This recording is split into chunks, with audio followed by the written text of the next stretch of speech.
My name is Christian Ray, and I moved halfway across the country to build a blacksmithing forge from the ground up so that I could be part of the centuries-old tradition of making beautiful and lethal masterpieces out of metal. It hasn't been easy, but here we are. This is Ronin Blades. Hello viewers, welcome back to Ronin Blades. Today is our viewer special. I've been asking all of you to give me suggestions for future episodes, and you've come through. So today, we're answering a few of your questions, starting with, I hope you do a how to sharpen your knives episode.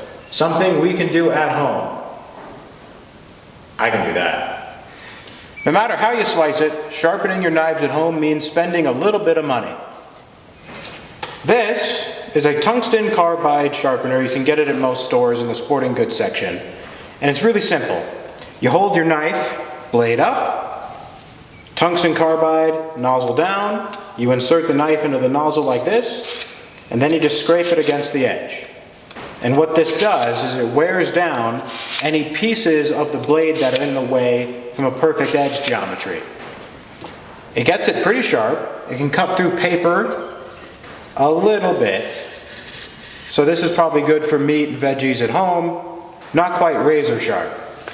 If you want to get your knives razor sharp, you need something a little bit more refined. Arizona oil stones, available online. First, just slather the stones with oil. Make sure you get a nice even coat, and then you just rub the edge of the blade along the stone. You can go straight up and down the blade, or you can hold the knife at a 45-degree angle. But no matter how you do it, make sure you do it an even number of times on both sides of the knife. And now our knife will cut through paper much deeper. Our next viewer asks, Dear Christian, you are incredible. You are so handsome and strong, creative and incredibly skilled. I can't believe you've accomplished this much in only 2 years. I wrote that one. A viewer actually asked, can you make an actual steel magnolia? What is a magnolia? Here's the definition of magnolia. A tree or shrub with large, typically creamy pink, waxy flowers. Magnolias are widely grown as ornamental trees. Oh, I can make that. Our actual steel magnolia will be made of sheet metal with a copper stem. We trace circle designs on the sheet metal, cut out the circles, grind away the paint, drill holes in the centers, and cut them to magnolia shapes. We assemble our petals, peen down the stem, use a torch to heat up the steel, and bend it in an organic shape. We do this in such a way that mimics the actual flower perfectly, making one that you don't have to water and will never wilt. A quick peen and a quench, and our magnolia's done. Our next question is, I really like those handle scales. How do you make them? Let me show you. Over here at our new acrylic and welding table, I have this. This is a UHMW plastic mold specifically made for casting acrylic. Usually I use corrugated sheet, but I just got this and I'm really excited to use it.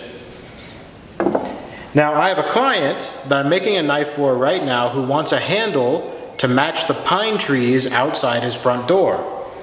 I went over there and I got pine needles from the pine trees. I'm going to match the color as best I can and actually include the pine needles in the resin. That's not all. I also have this.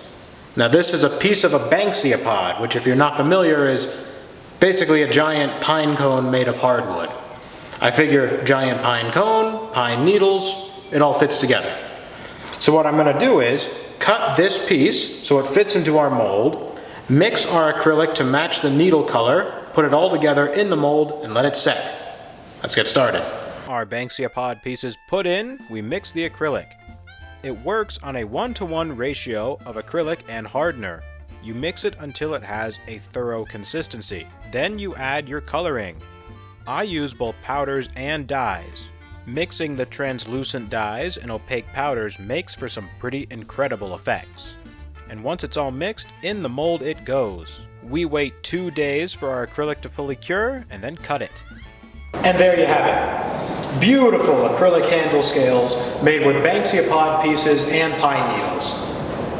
Once you get these done, drill holes according to your tang, epoxy everything together, clamp it down, and once it all sets, you can grind away at your perfect knife handle. And that's it for viewer special number 1. Thank you all so much for watching. And if you have comments, questions, or suggestions for future episodes, leave it in the comments. It might just make it on viewer special number 2. See you next time.